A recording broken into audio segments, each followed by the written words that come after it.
कार्तिक महामहत्तम अध्याय 25। हरे कृष्णा, राधे राधे। कल हमने कार्तिक महामहत्तम के 23 और 24वें अध्याय में राधा रानी के पिछले कर्म तथा भगवान विष्णु के पार्षद जय विजय के कर्मों की बहुत सुंदर कथा का श्रवण किया था। आज हम कार्तिक महामहत्तम के इस अध्याय में गोपा अष्टमी के विषय में जानेंगे। शुरू करते हैं। सुना प्रसन्न राजा पृथु का और बोले नारद जी ज्ञानी, 25वें अध्याय में सुनो श्री हरि की वाणी। इतनी कथा सुनकर राजा पृथु बोले, हे नारद जी, कृपया करके कार्तिक शुक्ल अष्टमी, जिसको गोपाष्टमी भी कहते हैं, उसका महत्तम सुनाए। नारद जी कहने लगे, हे राजन, बाल्यावस्था में भगवान कृष्ण ने कार्तिक शुक्ल अष्टमी से ही गौओं को चराने हेतु जंगल में जाना प्रारंभ किया था, इसलिए यह अष्टमी गोपाष्टमी कहलाती है। इस दिन सब कामनाओं को पूर्ण करने के लिए गौओं का पूजन करना चाहिए। तदंतर गौ की प्रदक्षिणा करके गौ के पीछे पीछे कुछ दूर तक चलना चाहिए। श्री कृष्ण जी की परम प्रिया श्री राधा जी के नाम से विख्यात राधा कुंड में स्नान करके जो इस दिन श्री कृष्ण का पूजन करता है, उसके सब पाप नष्ट हो जाते हैं। गोपा अष्टमी के दिन की महिमा का वर्णन करते हुए नारद जी आगे बोले, इस दिन सायकाल गौधूली के समय गौओं के पीछे पीछे चलने से सैकड़ों जन्मों के पाप दूर हो जाते हैं। इस दिन गौओं का दान करने से असंख्य गौओं के दान का फल मिलता है और गौओं की सेवा करने से परम पद की प्राप्ति होती है। यदि संयोगवश इस दिन सायकाल के समय श्रावण नक्षत्र हो तो वह जयंती योग होता है। जयंती योग युक्त गोपा अष्टमी को स्नान दान आदि करने से मनुष्य निश्चय ही मोक्ष को प्राप्त करता है, इसमें संदेह नहीं है।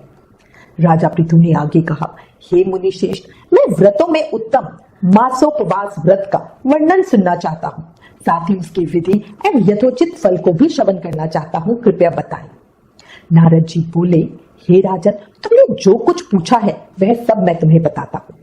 जैसे देवताओं में भगवान विष्णु, तपने वालों में सूर्य, पर्वतों में मेरु, पंछियों में गरुण, तीर्थों में गंगा श्रेष्ठ है, उसी प्रकार सब व्रतों में मासोपवास व्रत श्रेष्ठ व्रत माना गया है। संपूर्ण व्रतों से, संपूर्ण तीर्थों से तथा सब प्रकार के दानों से जो पुण्य प्राप्त होता है, वह सब मासोपवास व्रत करने वाले को मिल जाता है। जो मनुष्य भगवान वासुदेव की पूजा करके कार्तिक मास भर उपवास करता है, वह मोक्ष फल का भागी होता है।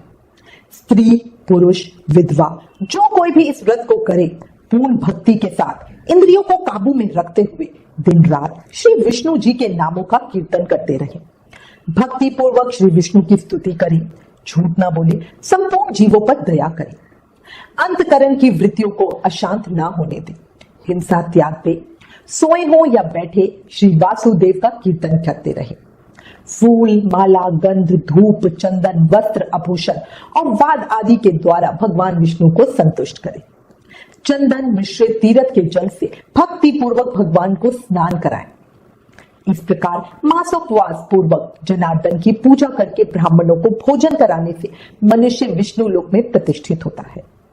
व्रत समापन में ब्राह्मण को भोजन कराने के बाद हाथ जोड़कर प्रार्थना करते हुए कहे, हे द्विजश्रेष्ठ, इस व्रत में जो कोई भी कार्य मंत्रहीन, क्रियाहीन और सब प्रकार के साधनों और विधियों से हीन हो, वह सब आप लोगों के वचन और प्रसाद से परिपूर्ण हो जाए।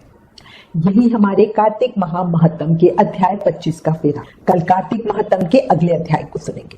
तब तक नाम जाप करते रहें और याद रखें, कलयुग केवल नाम आधार। प्रेम से, मन से, भाव से, हर सांस के साथ बोले, हरे कृष्ण कृष्ण कृष्ण हरे हरे, हरे राम राम राम हरे हरे। जय श्री कृष्ण।